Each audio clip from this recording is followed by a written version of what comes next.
Ladies and gentlemen, welcome into another episode of the Straight Fire Podcast. It is a joy and a privilege to have you all listening.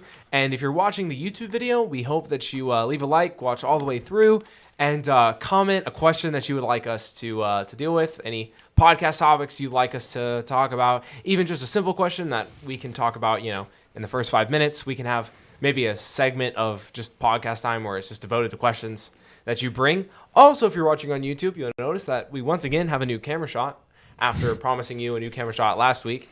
This is probably going to be the only time you're ever going to see this camera shot because we agreed that it's way too hard to set up. And they're going to be like, they only have 4 things. There's no way it's too hard to set up. They don't see all like the lights and stuff that we have going on here. And that it's a struggle for 3 teenage guys to try to make a room look good. So yeah, that's very true. Very true. My own bedroom doesn't look this good, and that's not good considering the state that this room is in. But yeah, so that's if you're watching the YouTube video, that's just another reason to go check out the YouTube channel. I'm gonna start throwing out some shorts on there. Maybe move over to Instagram eventually. Put out some Instagram reels, TikTok because TikTok's still here, ladies and gentlemen. Don't you know I'm still standing? TikTok's still here, but yeah, that's basically all I have to start. Just support the podcast in any way you can, whether on YouTube, Apple Podcasts, Spotify. I was told we were on Amazon Music as well. Amazon Music, wherever you can find us, support. We always appreciate your support. And so with that, let's go ahead and jump straight into the topic, which is, Noah, why don't you give us the introduction of this topic? Because it was originally your idea. Yeah, so we were thinking, we were trying to think of podcast topics. And I think like the original idea I had was like pieces of wisdom that we've learned over the years. And I was thinking about that and it was all right, but like I wanted it to be a little bit more direct.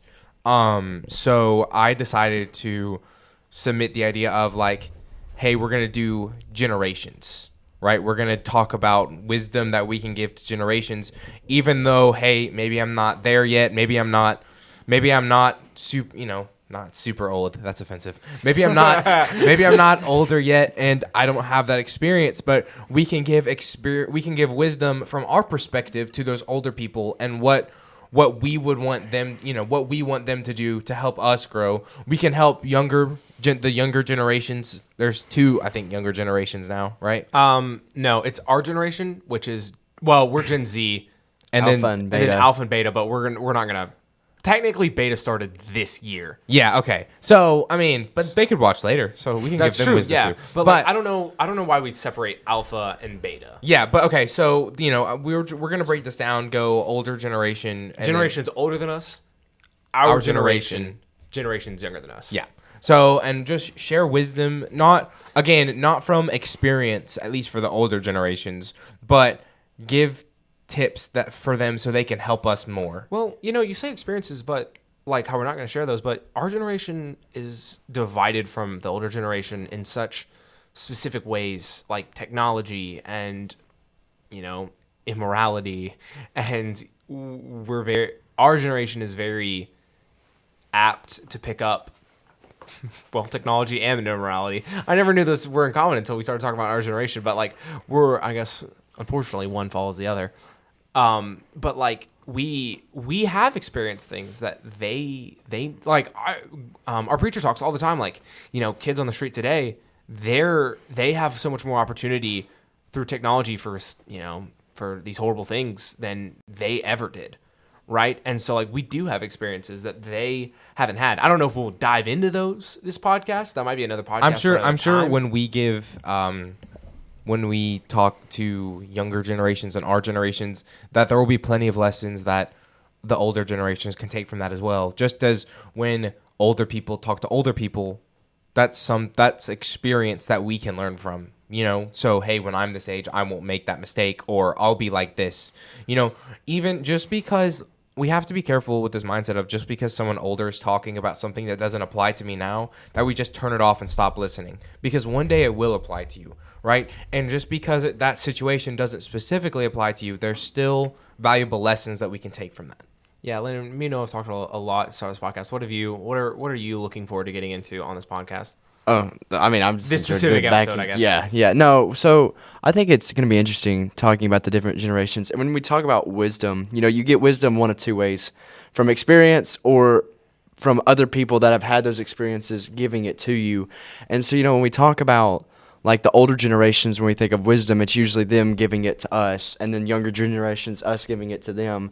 I think it's going to be a little bit of a twist on that in this podcast, which will be interesting to see how that goes. But, yeah, I do worry about the stereotype of you can't teach an old dog new tricks. I mean, I how knew are the older generations going to learn from us? They're knew there was already gonna be so old. Old people jokes. No, I'm kidding. I think they make up a more majority of our podcast. Not old people, older people than us make up probably going to get us canceled. they're calling almost people I old. think it's people our age. Well, I was going to say our podcast majority is people our age and people older than us. Obviously older people. I think our podcast is, I think there's a few older people like who make up a good bit of our audience. Yeah. And then, I was just going to talk about, especially before we get into this, the belief, especially, and it feels weird from my position bringing attention to this, but telling older people that, hey, young people have wisdom too. Just because we haven't lived as long doesn't mean we don't have experiences that we can share and things that you can learn.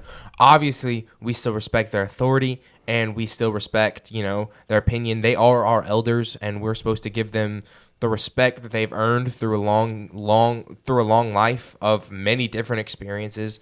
Hopefully they've had a good, faithful Christian life. But even if they haven't, they still have valuable life lessons that they can share.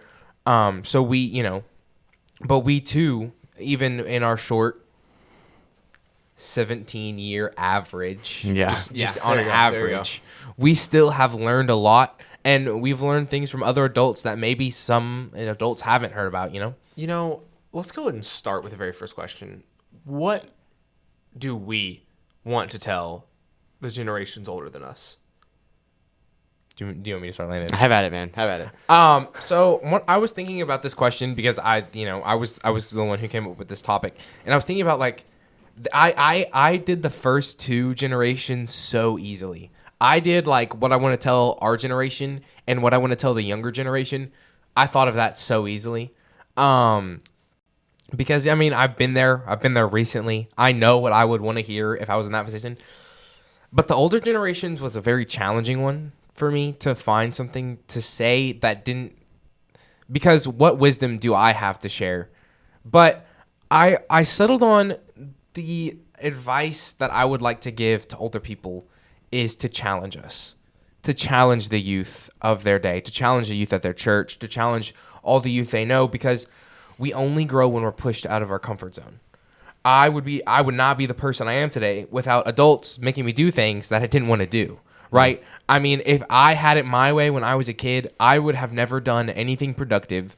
I would have never pushed myself to be any better.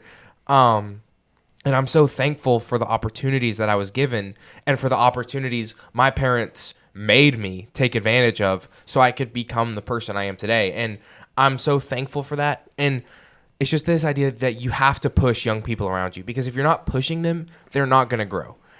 We have this false belief, and I think older people, not old people. Yeah, you gotta stop saying that. I know. I'm so sorry. I don't mean it. It's just it's rolling off the tongue a little bit. Older people have this belief that if we challenge our young people today, they're going to leave or they're going to become disinterested because it's too hard.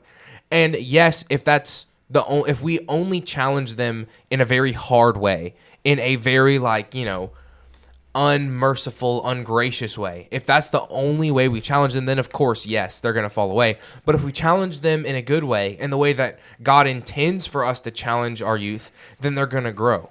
Right? Again, there is no growth if you're not pushed outside of your comfort zone. And that's what adults, that's what parents, and that's what, grandparents, even just people you look up to, that's what they're called to be. God we talked last week about God testing those people that he loved, right? They grew from that. God did not simply, Satan accused God of, well, you've put a hedge around him, so he's not going to turn. Talking about Job. Yeah, you've put a hedge around him, so he's not going to turn against you. And God was like, test him. Because I'm sure God had already tested him up to that point, and God had found Job worthy, right? So he found, because God was willing to put Job's faith to the test, Job grew so much more than he could have on his own. And that's the message that I wanted to kind of get across to the older people, because sometimes it's not fun to be somewhere where you're not challenged. We all want a challenge of growth, because that feeling of growing in wisdom and growing in knowledge is just it's so satisfying to us, but it only happens through a little bit of struggle. So if you want to, what does that look like? If you want to put that in practical terms, ask them questions. We have a debate class here that is very challenging. And the reason it is so is because they ask tough questions. They make you give tough answers, but also they're willing to help you when you don't know the answers, right? And I think that's a good example of older people. Ask questions to your youth. Ask tough, challenging questions. Help them find those answers. Put them in situations where they're going to have to do something they've never done before, and it just make this culture of always where your youth is always ready to grow. And that was the message. That was one of the messages I thought about as I was researching this podcast. Well, Landon, I would throw it over to you, but Noah took all your time, so we're gonna have to move on to the next one. No, I'm kidding. That was really good. I've often thought that same thought about, like, I want to be challenged by the people older than me. But Landon, go ahead and what do you think? What do you think about that? Do you agree with that? Would you rebut that? What do you think? Oh no, I love that. Challenging is something very important, and I don't know how to word it, but the church being how it is, and you have a youth group, and you have a college group, and you have a young professionals group, and then you have the older people that don't really do anything with anyone, and you've got this segregate. And I'm not saying that because, and it happened like that because we do stay in the youth group. We do stay in the college group. And so we've segregated ourselves like this. And so it is this problem where we have a bunch of youth growing up, and where is the wisdom? Well, because we're not being around people. And I want to say this right now to the older people, and this is going to sound bad for my generation, and I'm going to get on that when we get to ours. But I say, just wait, old people. We're going to trash our own generation. It's coming. Yeah, it's going to be really bad, too. I'm prepping myself for that. A lot of the time, teenagers aren't going to go to you. Mm-mm. You're going to have to go to them. And I know that sounds like, well, that's not my job to have to go to someone else. But the truth is, well, if for our generation, as sad as as sad as it is to say that, you're going to have to go to them. And so when we think about this idea of challenging, I just wanted to build off that first. I'll let you talk, and we'll jump between thoughts here just to keep everyone flowing. But the idea of challenging, I do like that because it's getting both sides involved. Because we've built such a culture. That's a word for it, where I come to church, I come to worship, and I stay with the youth group, and that's all I talk to. I leave, and the only other Christians that I'm going to talk to outside of this building is going to be the youth group, because they're the only ones I'm going to go hang out with. And that's our fault. But there's going to have to be work on both sides. You know what our church does? And I'm not like, man, our elders messed up doing this. I would never say that, because people of the same age find it the easiest to be I find it easiest Absolutely. to be around people my age, right? And people younger than me, mainly because of, growing up with a younger brother and just, having his friends around a lot. I'm comfortable with people younger than me. But like, we have classes that are, segregated by age, which of course that's the standard. So I'm not saying anything wrong there. Like classes from, first grade to fifth grade, and then once you get into sixth grade to 12th grade, you're in the youth group, and then you're in the college group, and then you're in the young pro group, and then you're in the, there's not really a group between that, home builder, middle-aged. and then you're in The politically correct term is home builder. But home builder. You're in the home builder group, and then you're in golden seniors. That's what our church calls it. Your church probably has some kind of, there's a lot of churches that have like super seniors. I'm trying to think of other names I've heard. The life group. Yeah. And so, our class, like Landon said, like I show up, I sit with my youth section, I go to class with my youth section, and then I go home and do it all again Sunday evening, Wednesday night. Like, I wonder, maybe a solution to that could be like, what if instead of having youth class, we just draw random numbers and like, hey, all the number 2s go to this class, and we just What if we did a like a men's class where it's like the youth group and like, you know, older men and like, but then you're segregating it by gender. No, I'm kidding. Well, I think he has a point there, because we find in Timothy where he says the older women are to teach the younger women, and that would apply too for older men to teach the younger men. And I mean, that does happen in our classes, yeah. but there's a reason that's in the Bible, you know. And I guess I say all that to say, maybe we as young people, but also to the older generation, you're going, like what Landon said, you're going to have to prioritize walking up to us because we find it very hard to walk up to you. And that's not like, oh my goodness, he looks scary, like I'm not going to walk up to that guy. It's just not in our nature, specifically now. Like, it is well documented the communication struggles our generation has in today's world. We can't put sentences together. You've listened to this podcast long enough to know that we struggle heavily with communication. But like, and so we just find it hard to walk up to people, especially people we don't know that well. And just you being a different age than us adds just another challenge on top of it. But, you know, I think by segregating our congregation, it can make it a lot weaker, right? Instead of one unified unit, it's a lot of separate ones that can be picked off, right? If youth group's having problems, we don't view it as, well, the whole church is having problems. No, it's just the youth group. But is the youth group not part of the church, right? If there was a section of members that were having problems, we'd be like, well, this church is having problems because of these members. But we don't feel that way when it comes to the youth group. We just think that, well, the youth group is having problems, not the church. But by having that attitude, by separating them out specifically, you are, again, segregating it and making this problem worse. And I'm not saying, you know, older people are doing this. I'm just saying we as in a church do this. The youth group does this. You know, we all do this. And maybe it's not healthy. Maybe it's time we shake things up a little bit.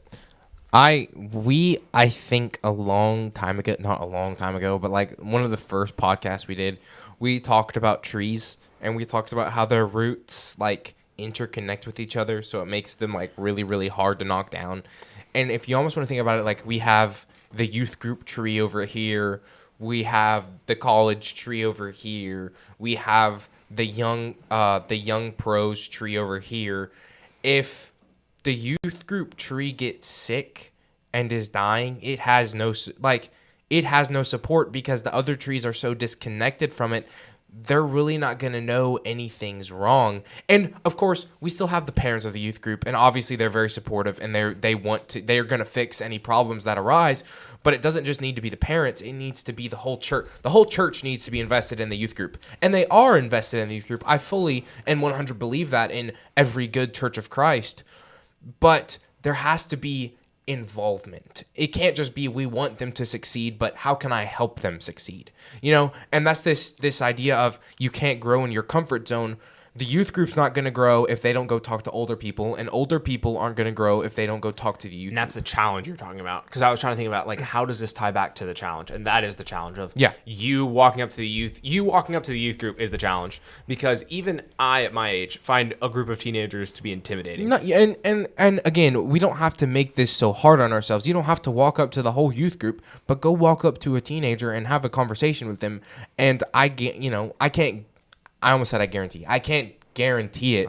I would not guarantee that. But most of the time, I think you'll leave being encouraged by, the younger. And because that's what we're supposed to do. The younger are supposed to encourage the older, and the older are supposed to encourage the younger, right? That's what we're commanded to do.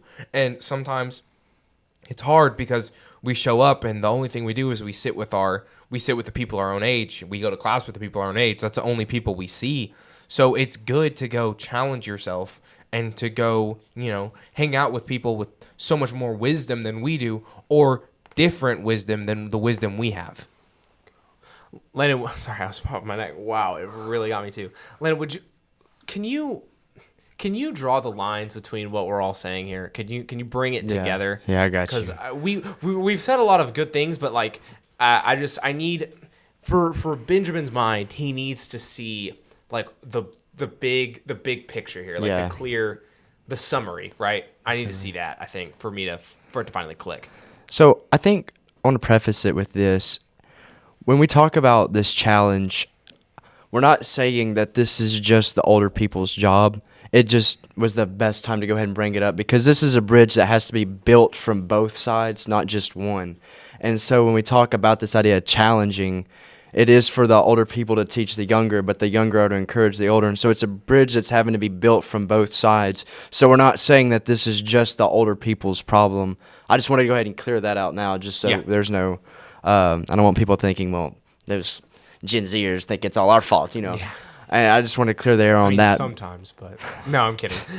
Well, you know, but, and I think Noah's done a really good job about talking about the challenge of what, like, we do want that. And a lot of people our age are insecure about talking to anyone but their friends. And the truth is they're not going to initiate anything like that. But the truth is we're in need of wisdom.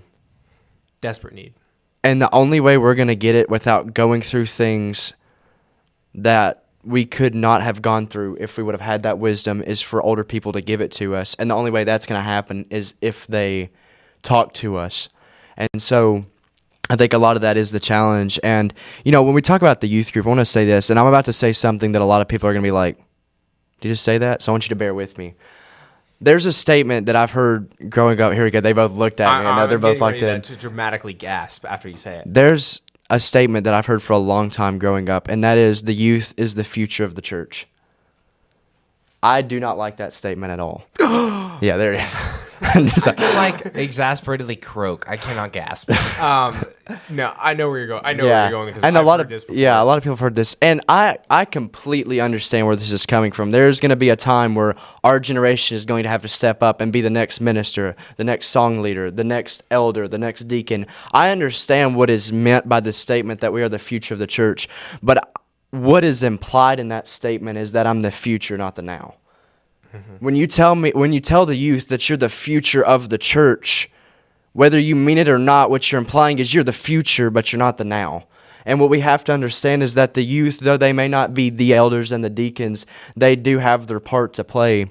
And though well-meaning people make that statement without meaning it, sometimes what is implied by that is, okay, you know, until I turn 18, then I really have no role in the church. Yeah. And that's just something that we can't have happening. And it's just an interesting statement that I've always been like, I understand where it's coming from, but I disagree. So, talking to the older generation, be willing to challenge us, be willing to talk to us, you know, and that can look different for your need, right? It doesn't, like Noah said, it's not one person walking up to the entire youth group. It's you walking up to one person, two people, right? And talking. Paul didn't grab a bunch of kids. He grabbed Timothy. Yeah, exactly. He grabbed Titus. Exactly. And so I think that's important here because I'm trying to wrap this up because we desperately need to move on because I know that when we get to our generation, we're just gonna, you know, let loose upon our generation. I'm sure Noah has even probably 2 times much to say as he did to our older generation. people thought us, you know, talking to them was bad. Just wait. Just wait. Okay, so talking to our generation now. We have instructed the older generation to challenge us. Now, what are we saying to our generation? Landon, go ahead before Noah comes in. Maybe he'll cut short a little bit off of his speech. Listen, I mean, we are in a generation where we want what we want, and I want it now, and I'm right. And that's a lot, and that is like, oh, you cannot just say that about me. And that's something that even I struggle with sometimes. I'm right, and I know I'm right, and I'm going to prove that I'm right. And I think debate class didn't help with that in a lot of ways. That's very true. And now that I know that I'm right, I want what I want, and I want it now. And these are some things that I would argue probably everyone in our generation to some extent struggles with. But the truth is, man, just listen. There's so many things that we go through in our lives, and I could list, I'm not going to, but I could list examples of things that's happened in my life. If I would have just sat down and been quiet and listened to people that were older than me, I would not have had to go through things that, though I did get wisdom from it, I would have gotten that wisdom without ever having to go through those things. And so the first thing I would say, I'm gonna keep it to one point, we can go around, but listen. I'm going to build off that before. I just feel like Noah's just this final boss that we're all waiting on. Bro, why am I being attacked? Yeah, this podcast has been especially bad. I'm not a part of this generation. I think it's because how you start. I think it's because you just started. Actually, I am. You started with it had to have been at least 3 minutes. It had been at least 3 minute monologue, which was very impressive, to be fair, to the older generation. If you get some side eyes tonight at church, well, no, it won't be out tonight. But if you get some side eyes next Sunday, you know why. But anyway, what I would say to build off of what Landon said is that when you don't listen, you build a reality that isn't true. I think a lot of times we find young people in a world that's not real, right? Because they're very specific about what they listen to, right? The only news, like we make jokes like, yeah, I get my news off of TikTok now. Like we make that joke a lot, because it's funny and right, like you shouldn't do that, right? But that's very real, as in a sense of we get our sense of self and opinions from our own echo chamber that we make. Everything our generation consumes is built off of an algorithm made to keep you there longer, right? And what that makes is echo chambers. We as young, and like that's why it's easier to hang out with people our age, because most often people with our age have our views, right? And so young people our generation finds themselves in an echo chamber that is really hard to escape because we love the affirmation it gives us, right? Like, when we're talking on this podcast, I don't really have to worry about are Noah and Landon gonna agree with me on this? We're all pretty much of no, you don't think No, y'all don't agree with me all the time? We are. I do. Yeah, we do. Okay. Usually, yeah. 99.9. I knew it. I was waiting for they're not. There's no way. No, yeah. But anyway, I don't have to worry about what I say in this podcast because, no one Landon, we're all of the same mind here. But there's a lot of people out there who they don't have to worry about what they say at work because everyone at work agrees with them, right? It's an echo chamber that we get caught up in, and it's dangerous for young people because they lose sense of reality when it happens, right? The whole reason we have such radical political views in our country is because of this echo chamber that keeps on giving these same reasonings in just different ways, different emotional ploys, and they keep being targeted to young people, and the young people is just added to their echo chamber, right? You got to be very careful because this echo chamber is controlled by things that you're not in charge of, right? And I think that's what I would say is listen to those around you and be willing to listen to opinions that aren't yours. And that's what debate does such a good job of, is you getting to hear opinions that you don't especially agree with. No, go ahead. Well, yeah, and I just want to build off what you and Landon said. Even if the opinions, you don't want to go around listening to lies and things that aren't true, but you have to be willing to listen to other people and hear them out because you won't know what they need unless you listen to them. Even if your quote unquote echo chamber is the truth. And I think we were designed to, in a perfect world where everyone is Christians, we can all affirm each other because we all believe truth. But sadly, that's not the world we're in. But even if you are in a faithful congregation where you are affirmed in the truth, you still need to listen to other people who don't have the truth so you can help them, so you can listen to what they need. Or maybe you're about to make a bad decision and you can listen to people in your church try to help you. Because I know sometimes, especially as guys, we all get really headstrong and we're like, I'm just gonna do whatever I want. I don't care what anyone tells me what to do. Yeah. And I know that's that's kind of what Landon was talking about. It's so difficult to not just go headstrong and dive all in. And I have a passage I want to read that I was thinking about while you and Landon were talking about it. It's Proverbs chapter 3 verses 5, starting in verse 4, and I'm gonna read a few verses out of Proverbs 3, and it says, "And so find favor and high esteem in the sight of God and man. Trust in the Lord with all your heart, and lean not on your own understanding. In all your ways acknowledge him, and he shall direct your path. Do not be wise in your own eyes. Fear the Lord and depart from evil. It will be health to your flesh and strength to your bones." And then skipping down to verse 14, it says, "For her proceeds are better than the profits of silver, and her gain than fine gold." So that was the passage I was looking at, and I just thought that really echoed what y'all said. Well, we're not leaning on our own understanding, but we're looking to God.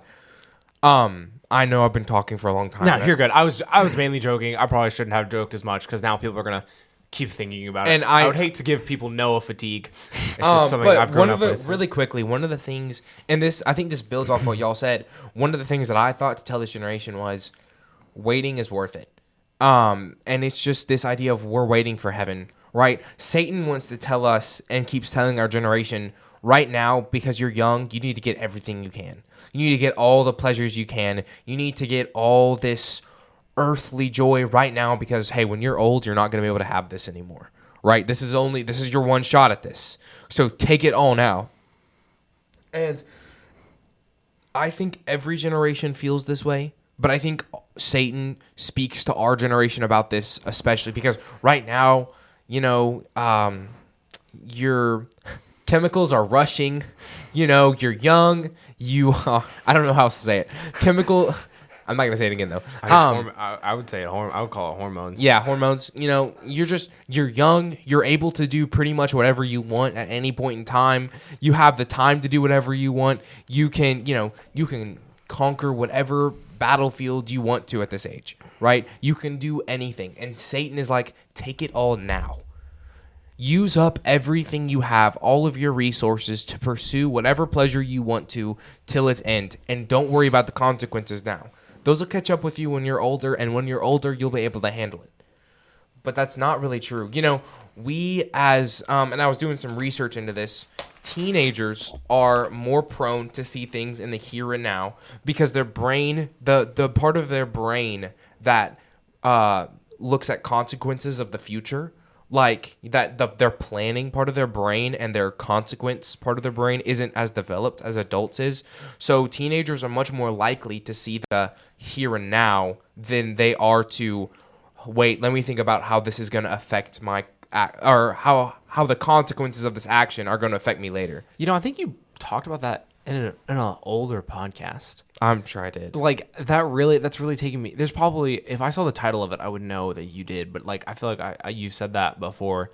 I mean, it's a great point. It's a great point, and I'm glad you were able to find it and bring it back, because that's very true. I mean, consequence and effect just doesn't always matter as much to us as it does to people older than us. Yeah, because they've got so much more life experience. If you think about it, we don't have as much life experience, so waiting is not as final to it's waiting is more of a big deal to us because we haven't been around as long, so that seems like a longer time. Whereas older people who have been around for triple the time that we have been, they know how to wait for things, right? Because they just have more life experience. So to us, we feel like we're not going to be here for a long time, and I need to do this while I'm young, while I can enjoy it. So Satan is telling us over and over again just to take it. But God, when the Bible talks about young men, he always says, young men, like, resist the devil, flee from him, flee youthful passions and lusts, because God knows how hard it is at this age to stay away from sin, right? Because that's what we're drawn into it as younger people with less life experience. So this idea of waiting for what God has promised us, because it will be worth it. And Satan tries to tell us that it isn't worth it, but it will be. In 1 Peter 1, 4-9, there's a beautiful description of what heaven is like if we will only wait. And it's going to be painful waiting. It's not easy. It's not fun, but it will be worth it one day. It is a joy that will never fade away, unlike the earthly joys here. And then in Revelation 21:4, it's talking about the final victory of God's people and how one day all this waiting and all this suffering and all this denying ourselves, one day we won't have to do that anymore, and God will give us every joy that we can think of. So just to the teenagers of this generation, wait. Listen to the people who are older than you. Really try to just think about your actions, how that's going to affect your future, and think about where that puts you and your relationship with God.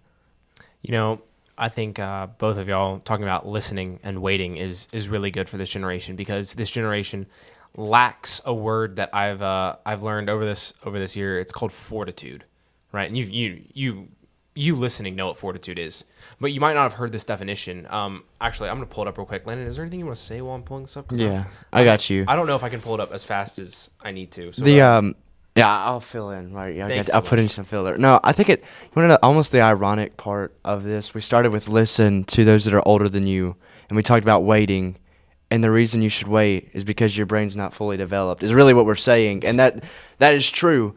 And, you think about how we in our youth, and this is where we start building the bridge from the other side, going back to my metaphor of the older people and the younger, how we need to work on this together. I think of, was it Jeroboam and Rehoboam? It was the divided kingdom. Which one was it that was? Jeroboam. Was it Jeroboam? I always get the two mixed up. And he was... No, it was Rehoboam. Was it? I'm so sorry. Okay. Yeah, Rehoboam. It was one of them.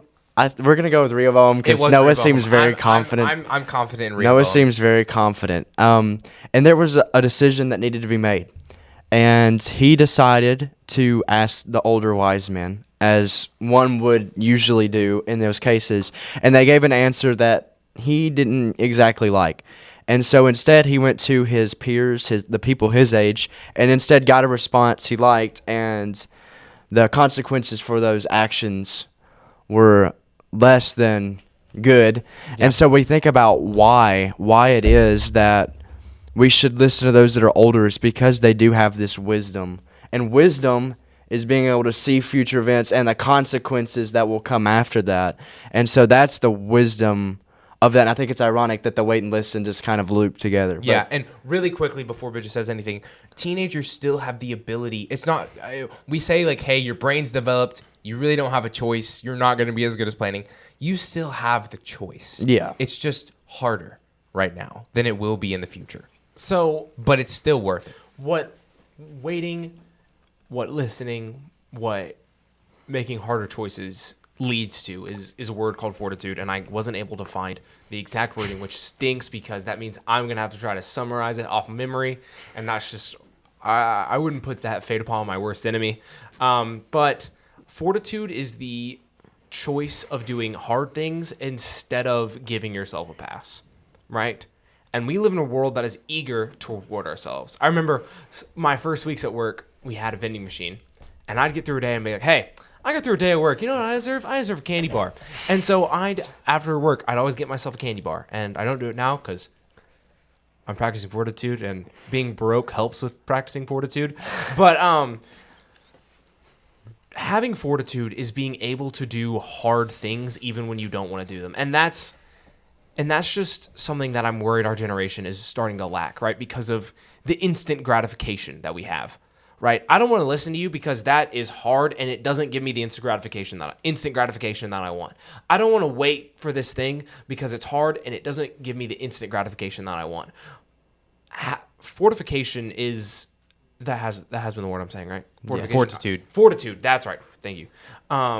Fortitude is the exact opposite of that. Fortitude is the willingness to wait, the willingness to listen, the willingness to do the hard thing, and understanding that it will lead to something better in the future. Right? You think about that word fortitude, what it comes from, like a fort, right? Simply having walls that protect you. Building those walls are not fun at all. I'm sure, probably you think about when the first settlers come here, we have that picture of like the wooden walls, right? With the logs and like the steep, like the chiseled log points. I'm sure that when they got here, the last thing they wanted to do was start building walls, right? There's so much to do. You got to worry about food, your own shelter, your family and your family's health. But first things first, you got to build a wall. And that's what fortitude is saying. First things first, you got to do the hard thing. And I worry about our generation being able to do that. So for those of you listening, I challenge you, choose the hard thing, right? Even if it's the little things, right? I'm not going to sit out on my phone for, half an hour before I start doing the things that need to be done, right? It's this idea of like, I'm going to eat the vegetables first so I can get to the good stuff later, right? Instead of the other way around.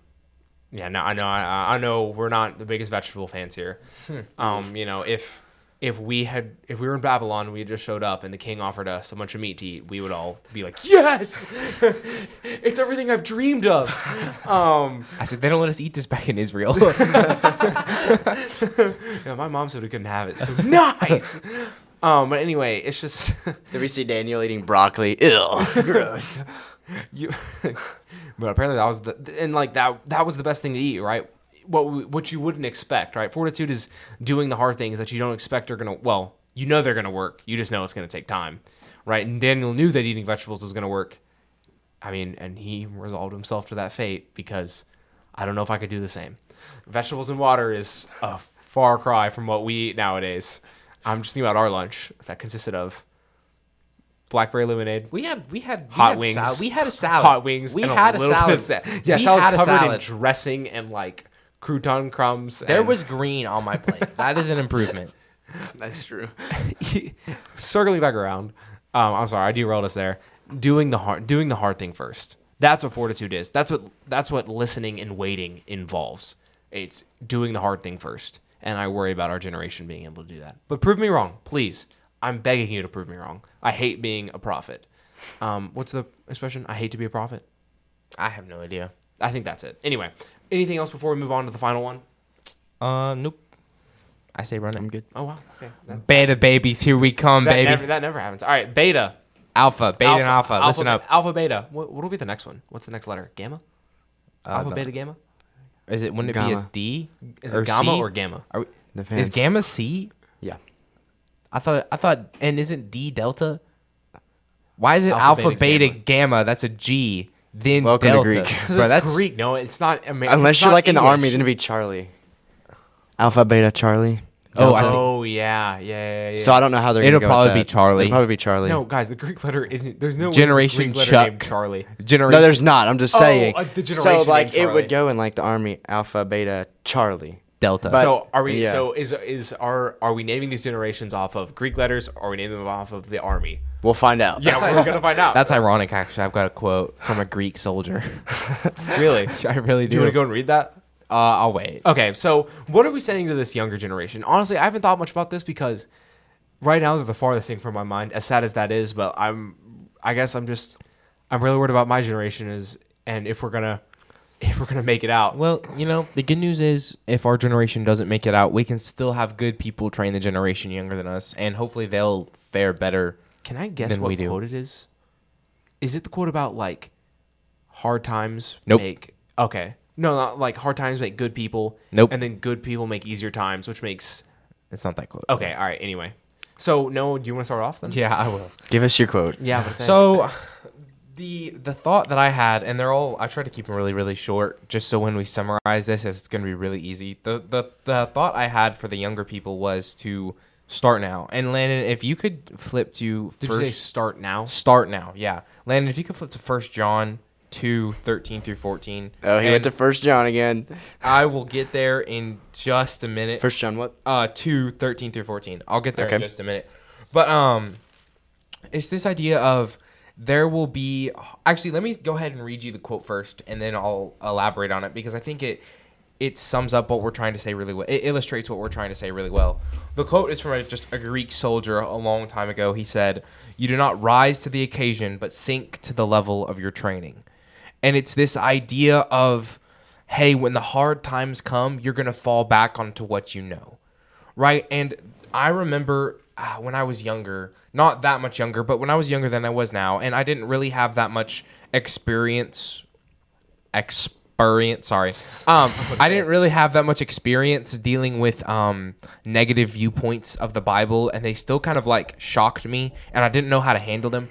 I remember I stumbled across a debate, and I was listening to the debate, and it was really, really challenging at that point in time. And I really didn't know, like, for a minute there, when you're listening to it, you don't really know how I'm gonna handle these arguments that are attacking the thing I've believed my entire life. I didn't really know how I was gonna, handle that or deal with that because the people who are giving these arguments sound really, really convincing.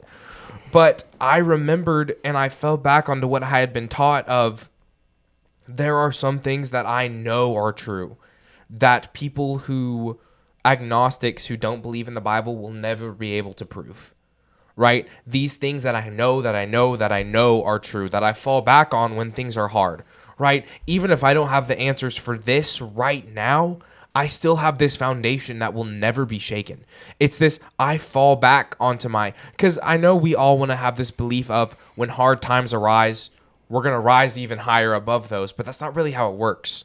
We are going to fall back to what we know, and if we don't have this great foundation that we started at, then we're not going to have anything good to fall back on. And, I would tell the younger generation, it seems little, it seems small now, but put in the work, Read your Bible every day. Start building a foundation of wanting to learn more. And I promise you, when you get older, you'll be thankful for that. Because I am thankful for that. Because honestly, I've heard some things, and if I didn't prepare myself in the way I did, if I didn't have, going back to the first thing we talked about, if I didn't have people challenge me the way I have been challenged, I probably wouldn't have been able to handle any of those attacks on my faith.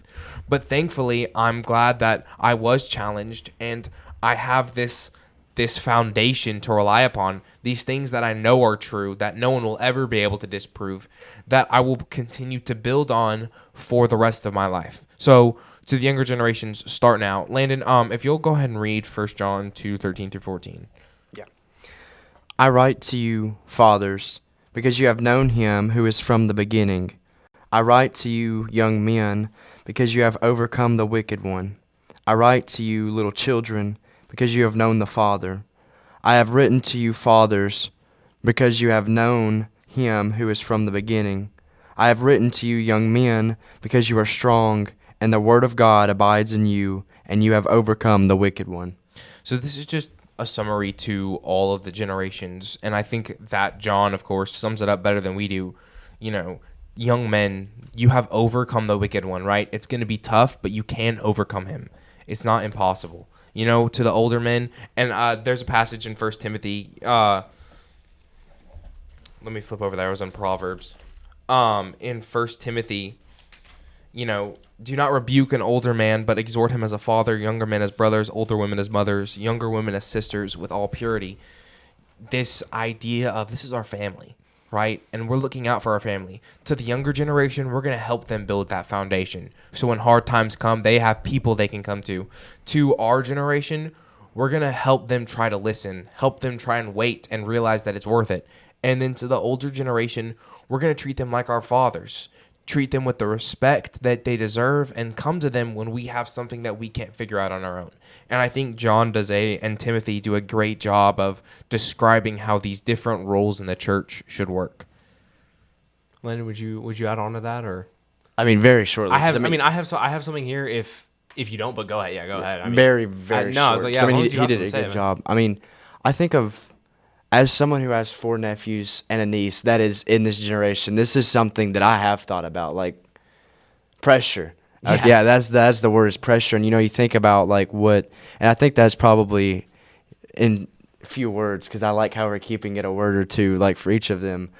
Start now. I think of 1 Timothy, 4:12, let no one despise your youth, but be an example to the believers.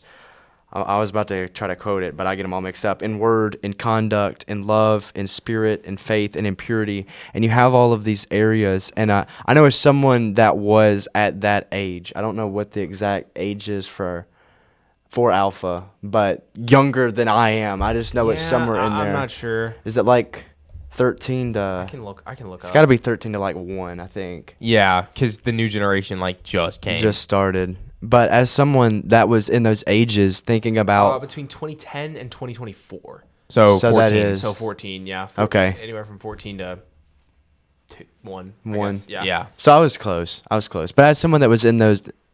At one point in those ages, thinking about, like, you know, you still do have your role to play. Maybe at that age, not as a Christian, but as someone, you can still be an example to the believers. But I think start now probably is the best advice one could give. I'm sorry, I was reading the Google thing about Gen Alpha, and one of the things is adaptable. Generation Alpha is known for being adaptable and entrepreneurial. Huh. I don't know where that came from, but... They're 14. Yeah, I know. Have they done enough? Well, here I am again, doubting young people. I'm saying, have they done enough to really be considered? But, you know, they can do enough if we just challenge them. But I have a quote that I'd like to read that I was thinking that Noah was going to do.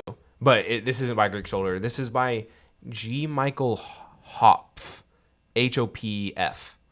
And it's from a book called Those Who Remain, or it's from something called Those Who Remain. I'm not out here recommending this book. This quote is just, hard times create strong men create good times create weak men, and weak men create hard times. And I feel really bad. Yeah, exactly. It's supposed to be a circle. And I feel really bad because y'all are doing this great point of like waiting and listening and how like one word. And I got lost on this thing about fortitude and how, you know, but hopefully it all works its way together, right? Y'all see what I'm saying here? Yeah. Hopefully it all works its way together, because I would say to Generation Beta And Alpha. and Alpha, unfortunately, the good times that we've had have created weak men. We see that in our politics. We see that on social media. We see that in every facet of life. We see people who were weaker than what our country and what our world needs. And so these weak men are going to create hard times for you.